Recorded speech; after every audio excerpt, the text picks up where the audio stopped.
राम राम प्यारे मित्रों, हम अक्सर अपने परिवार के किसी सदस्य या फिर अपने परिचित मित्र के व्यवहार में अचानक आए परिवर्तन से हैरान हो जाते हैं। एक शांत व्यक्ति का अचानक लड़ने और मरने की सी स्थिति किसी को भी आश्चर्य में डाल देती है। ऐसी ही कई चीजें हमारे घर परिवार तथा आसपास अक्सर घटती रहती है, लेकिन सिवाय हैरान परेशान होने के हम कुछ भी नहीं कर पाते हैं। गरुड़ पुराण के अनुसार ऐसे काम प्रेत करवाता है। आज हम लोग प्रेत बाधा के 20 ऐसे लक्षणों को जानेंगे जिसे जानकर आप भी हैरान हो जाएंगे। जब कोई व्यक्ति मरकर प्रेत बन जाता है तो अधिकतर वह अपने ही कुल को परेशान करता है। वह दूसरों को तभी परेशान करेगा जब कोई व्यक्ति प्रेत के प्रति आपराधिक काम करे या उस प्रेत को ऐसा लगे।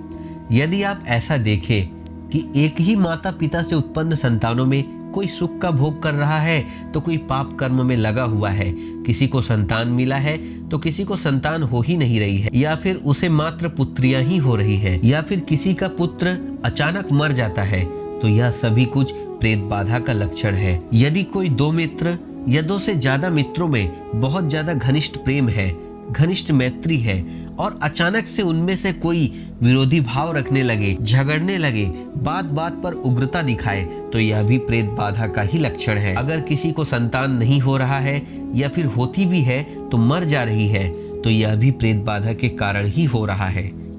यदि कोई लगातार प्रयास किए जा रहा है लेकिन फिर भी दिन पर दिन वह आर्थिक रूप से दरिद्र होता जा रहा है, तो यह भी प्रेत बाधा का ही लक्षण है। आपने ध्यान दिया होगा कि कभी कभी बिना किसी कारण के बस कुछ भी अच्छा नहीं लगता है।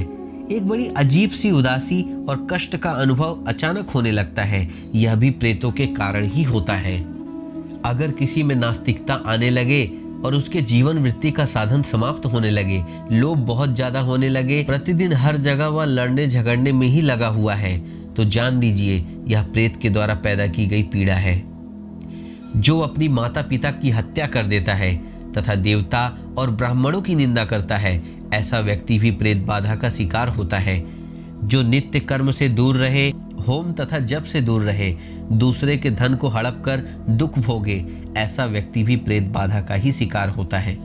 जब अच्छी वर्षा होने के बावजूद भी फसल नष्ट हो जाए, यदि किसी प्रकार का व्यवहार नष्ट हो जाए, तो यह भी प्रेत बाधा के कारण ही हो रहा है। मार्ग चलने के दौरान यदि बवंडर उठने से किसी को पीड़ा पहुंचती है, तो यह प्रेत बाधा का लक्षण है। शरीर में महाभयंकर रोग का होना, बालकों तथा पत्नी का पीड़ित होना, धार्मिक परिवेश वाले घर में जन्म लेकर के भी यदि किसी में धर्म के प्रति प्रेम का भाव न जगे, तो इन सब चीजों के पीछे भी प्रेत ही कारण होता है। यदि किसी के जीविका के साधन का अपहरण हो जाता है, प्रतिष्ठा तथा वंश का विनाश हो जाता है, तो यह भी प्रेत बाधा का ही कारण है। स्त्रियों के गर्भ का नष्ट हो जाना, बालकों की मृत्यु हो जाना, जो तीर्थों में जाकर दूसरे किसी में आसक्त हो जाए और अपने सत्कर्म का परित्याग कर दे तथा धार्मिक कार्य में खुद के द्वारा कमाए गए धन का प्रयोग न करे, तो यह सब भी प्रेत जनित बाधा ही है। भोजन करने के समय यदि पति पत्नी में भीषण झगड़ा शुरू हो जाए या फिर किसी में दूसरों के प्रति अचानक से शत्रुता का भाव बुद्धि में पनपने लगे, तो यह भी प्रेतों के द्वारा ही बनाई गई पीड़ा है।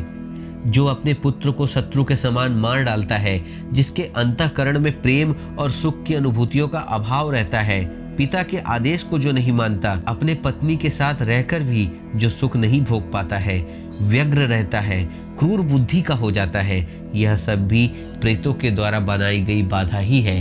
यह प्रेत जनित पीड़ा है। इस प्रकार हम लोग पाते हैं कि जो भी व्यक्ति प्रेत बाधा से ग्रस्त रहता है, उसकी मति, प्रीति, रति, लक्ष्मी और बुद्धि, इन 5 का नाश हो जाता है। जिसकी पीढ़ी प्रेत बाधा से ग्रसित रहती है, उसकी तीसरी या 5वीं पीढ़ी में पूरे के पूरे कुल का नाश हो जाता है। और तो और ऐसे वंश का मनुष्य यदि बच भी जाए, तो मनुष्य जन्म जन्मांतर तक दरिद्र, निर्धन और पाप कर्म में लगा रहता है।